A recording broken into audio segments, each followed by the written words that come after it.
मां कालरात्रि का भयंकर स्वरूप और रक्त बीज का महासंहार, यह तो हमने जाना।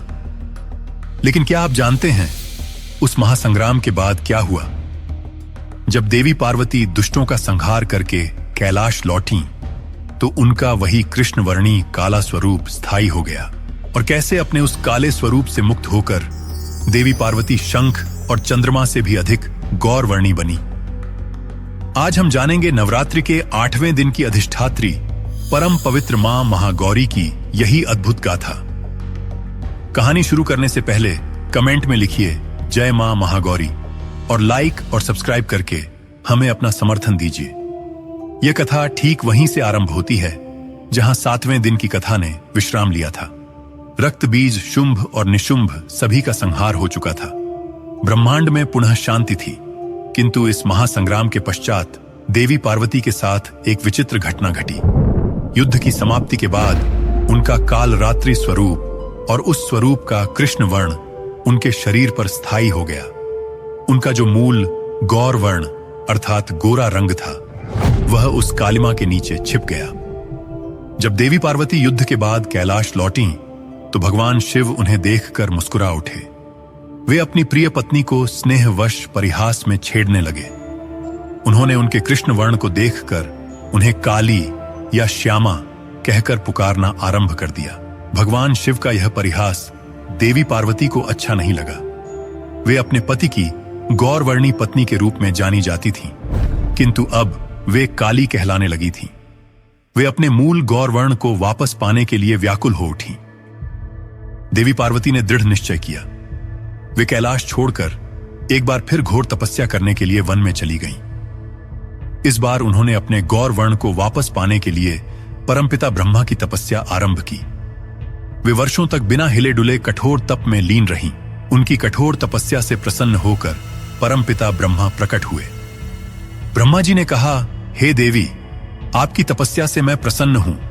आप क्या वरदान चाहती हैं? देवी ने कहा, हे पितामह, मैं अपने कृष्ण वर्ण से मुक्त होकर अपना पुनः गौर वर्ण प्राप्त करना चाहती हूं। ब्रह्मा जी मुस्कुराए और बोले, तथास्तु। उन्होंने देवी को निर्देश दिया, हे देवी, आप हिमालय में स्थित पवित्र मानसरोवर झील में जाकर स्नान करें। देवी पार्वती ब्रह्मा जी के निर्देशानुसार मानसरोवर झील पहुंची। उन्होंने जैसे ही उस दिव्य शीतल जल में डुबकी लगाई, जैसे ही जल ने उनके कृष्णवर्णी शरीर को स्पर्श किया, एक चमत्कार हुआ। उनकी जो काली त्वचा थी वह एक कोश अर्थात खोल के रूप में उनके शरीर से अलग होने लगी।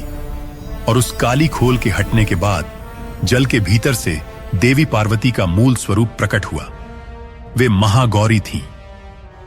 उनका शरीर इतना श्वेत और इतना तेजस्वी था मानो वे शंख, चंद्रमा और कुंद के पुष्प के समान धवल हों। वे बिजली की चमक के समान प्रकाशित हो उठी।